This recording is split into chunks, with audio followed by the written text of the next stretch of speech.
आनंद मठ। आनंद मठ और ऋषियों की अनमोल धरोहर को संजोएं।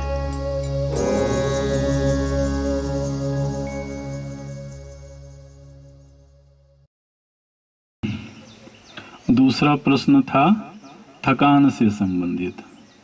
अच्छा, तो इंद्रियां अथवा मन विश्राम क्यों चाहते हैं, थकावट क्यों होती है?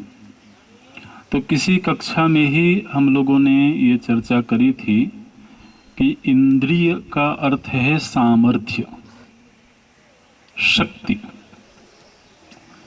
बाह्य इंद्रियां भी और अंतर इंद्रिय माने मन भी, ये सब सामर्थ्य हैं, शक्तियां हैं। तो सामर्थ्य का जब ह्रास होता जाता है तो थकावट की अनुभूति होती है, और सामर्थ्य की वृद्धि होती है तो ऊर्जावान होने की अनुभूति होती है। तो ये जो मन रूपी सामर्थ्य है, जब यह विषयों का संग करते करते थक गया तो इसको विश्राम चाहिए। विश्राम ऊर्जा को संचित करता है, और पुनः जब जागृत होता है तो संचित की हुई ऊर्जा के साथ जागता है तो स्वस्थता की अनुभूति होती है, ऊर्जावान होने की अनुभूति होती है। इस तरह से तो एक तो क्रियाशीलता से विश्राम की ओर जाने में शक्ति के ह्रास की भूमिका है। दूसरे, अवस्थाओं पर चिंतन करते समय एक बात आती है जो अभी इस सत्संग के दौरान नहीं बोली गई है, आगे पुनः कोई प्रसंग होगा तो बोला जाएगा। जीव को कब किस अवस्था में जाना है, इसमें कर्मों की भूमिका है, जिनको हम लोगों ने अपूर्व के रूप में विचार किया था। तो जिस तरह से एक जीवन के लिए प्रारब्ध का निश्चय होता है, मैंने ऐसे इसको थोड़ा विस्तार से समझना पड़ेगा कि हमारे पास में कर्मों का एक पूरा समुच्चय है, एक संग्रह है, एक स्टोर रूम है, ऐसे समझ लीजिए, जिसमें पूर्व पूर्व के सभी जन्मों के कर्म संग्रहित हैं। अब वो जो संग्रहित कर्म हैं, और पूर्व पूर्व के जन्म का मतलब है पूर्व पूर्व के केवल मनुष्य जन्म, है ना, क्योंकि कर्म का अधिकार केवल मनुष्य जन्म में है, तो इसलिए कर्मों का संचय केवल मनुष्य जन्म में होगा। तो इस मनुष्य जन्म से पहले भी जितने भी हमारे मनुष्य जन्म रहे होंगे, तो एक तो ये जान के खुश हो जाना चाहिए कि पहले भी मनुष्य जन्म रहे होंगे। तो उन मनुष्य जन्मों में जितने प्रकार के कर्म हुए होंगे, उन सभी कर्मों का जहां संग्रह है,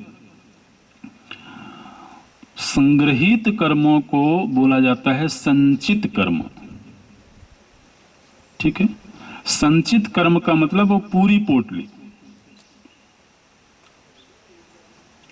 अब उस पूरे संचित कर्म में से हमारा जो अगला जन्म तय होगा, अगली योनि तय होगी, तो उस योनि में हमको कितने समय तक रहना है, उतने समय के कर्म फल देने के लिए तैयार हो गए, पूरे एक जीवन के लिए।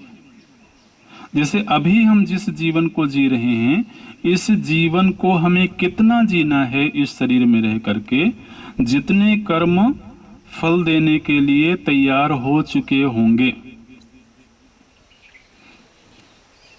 जैसे आप बैंक में हैं एफडी बनाते हैं, तो उसमें कौन कब मैच्योर होगा उसका समय निर्धारण होता है। तो कुछ धन ऐसा है जो संग्रहित है, उसमें से कुछ धन ऐसा है जो मैच्योर हो गया है, माने अब उसका उपभोग हम कर सकते हैं। तो जितने कर्म मैच्योर हो चुके हैं, फलोन्मुखी हो चुके हैं, केवल उन्हीं कर्मों को प्रारब्ध कहा जाता है। और वो जितना होगा, वो जब तक चलेगा तब तक हम इस शरीर में रहेंगे। जैसे वो चुक गया वैसे ही इस शरीर को छोड़ देंगे। इस शरीर को छोड़ के बाद पुनः जब अगला शरीर मिलेगा तो उसके लिए जितने कर्म आगे के जन्म के लिए तैयार हो जाएंगे। इसका मतलब प्रारब्ध के अलावा भी संचित कोष में बहुत सारा धन एकत्र है, इसलिए जन्म मिलेंगे, उसकी कोई कमी नहीं। तो जिस तरह से पूरे जीवन के लिए कर्मों का एक पुंज फलोन्मुखी होता है, इसी तरह से प्रतिदिन के कर्म भी फलोन्मुखी होते हैं। अब पूरे जीवन के लिए एक कर्मों का पुंज है जो फल के लिए तैयार है, वो चल रहा है, क्रियाशील है, लेकिन उनमें से भी वर्गीकरण हो गया है कि उस पूरे जीवन में से एक दिन में कितना भोगना है। कहीं ऐसा ना हो कि जितना हमने इसको फल दिया था वो सब का सब एक ही दिन में खत्म कर दे। तो इसलिए प्रभु जी ने यह भी निर्धारण किया कि एक दिन में इसको जितने कर्मों का उपभोग करना है, अगर उतने कर्म 14 घंटे में भोग लिए गए तो उसके बाद व्यक्ति जागृत अवस्था में नहीं रहेगा। उसके बाद उसको अवस्था बदलनी पड़ेगी, क्योंकि प्रबल कर्मों का जो भोग है वो होता है जागृत काल में। फिर उनमें से कुछ कर्म ऐसे हैं जो थोड़े निर्बल हैं, तो निर्बल कर्मों का भोग होगा स्वप्न में, क्योंकि स्वप्न में भी हमको सुख दुख मिलता है ना, और सुख दुख तो कर्म फल है। तो कुछ कर्म ऐसे हैं जो निर्बल हैं लेकिन वो भी हमें फल देंगे।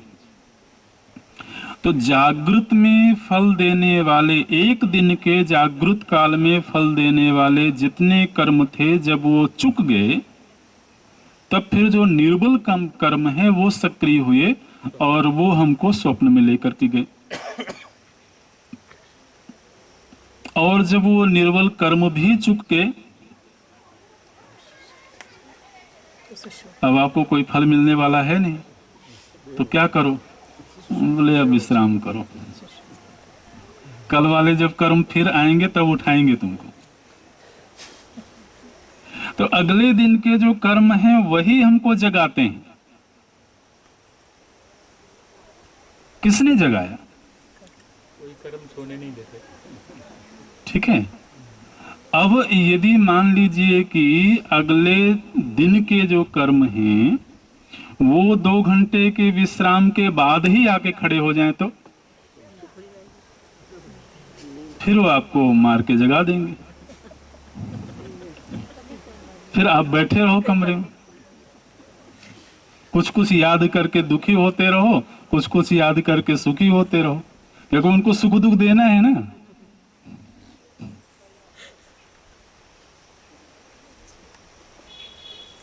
ऐसे तो एक अवस्था से दूसरी अवस्था में ले जाने वाले भी वो कर्म ही हैं।